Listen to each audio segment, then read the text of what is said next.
Hello, good afternoon. My name is Mahadevi, and you're watching English Talk Podcast episode 1.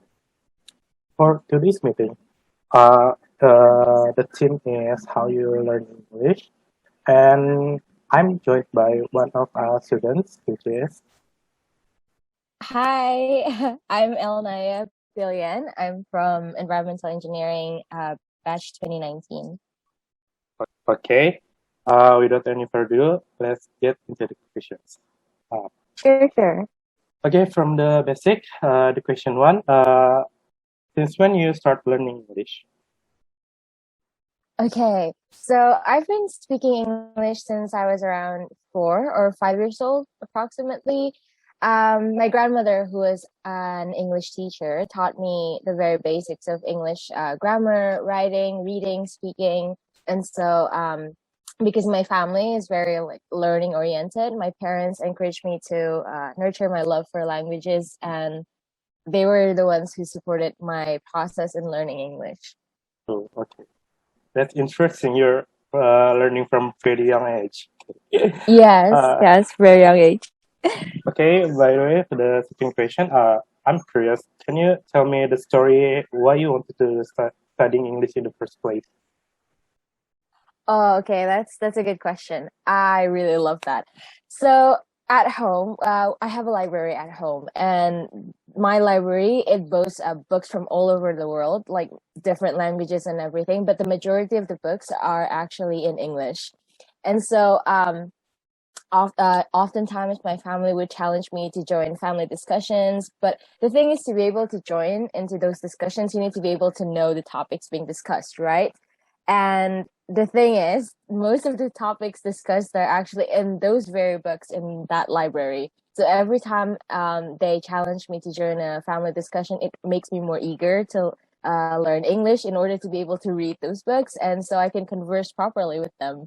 So from a very young age, I made an extra effort to learn English much faster and probably a lot more eager than most of my peers.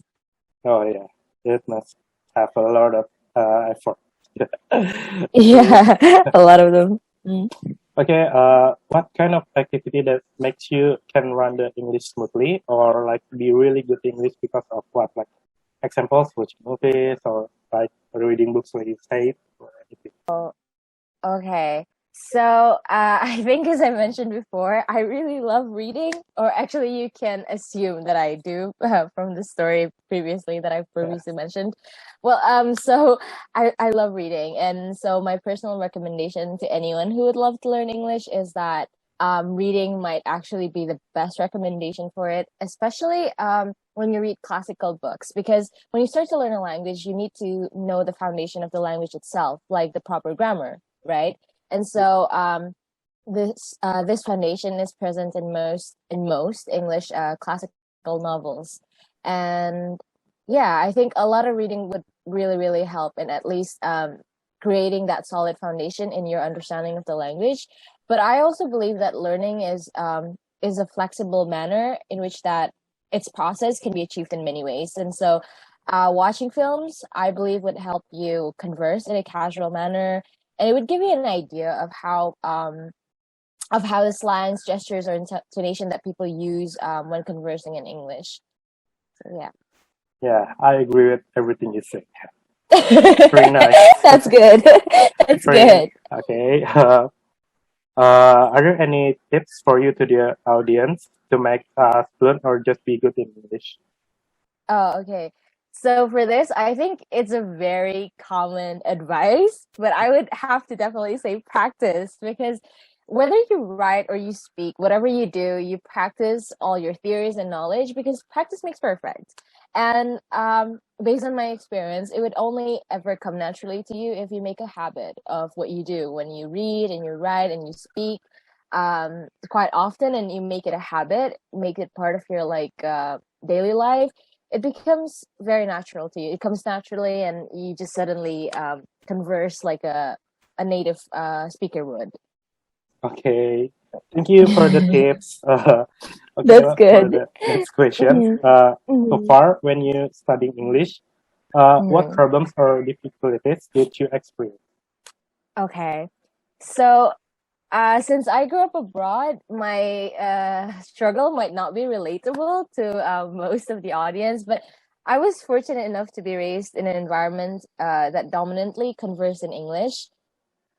But then again, as I mentioned, because this might not be too relatable to everyone listening, however, my struggle was mainly around the fact that because there were a lot of people coming from various backgrounds, from different parts of the world, different corners of the world, that people have different various accents, tonations, expressions, dialects, and sometimes it gets really confusing, especially when you're in a phase where you're learning.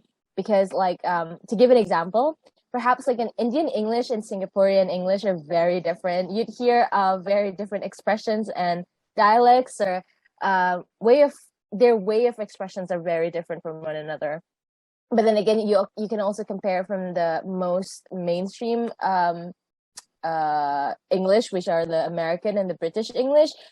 Their spellings are very different from each other, and also their accents and their form of communicating is also very different. So I kind of had to adapt a lot with those differences, which was, like I said, challenging, because when you're in a learning phase, you want to make sure that you know at least a one that is like solid. But because I grew up in such an um, cosmopolitan environment, I had to adapt with all of those various English, and it's quite a quick time. Yeah, Okay. yeah, Okay. Yeah, I think hearing a different accent it can be make it more difficult too. yeah. It Yeah, is. Yeah. especially if you start learning with American, then you hear British and their Yes. Yes. accents. Yeah. Yeah. True. True. True. True. Okay. True. True. Okay.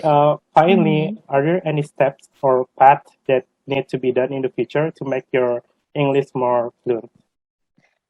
To be more fluent, I suppose this would come up to the previous answers, but I would still have to say I think I would like to read a lot more, because there's no limits to learning, and I feel like every day, within every new book that I read, or every new film that I watch, every podcast that I listen to, every time I make a conversation with someone who speaks in English, it's a learning process, and I almost always learn something new, whether it's a new vocabulary, an introspection on my spelling, on my writing style, and various aspects of the language itself.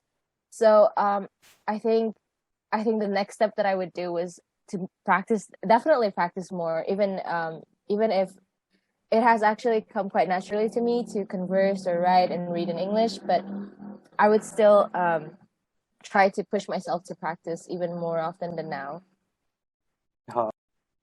Okay. That's the last questions. Okay, Thank you so much for sharing with us. That's that's really lovely. interesting. Your story is very inspired.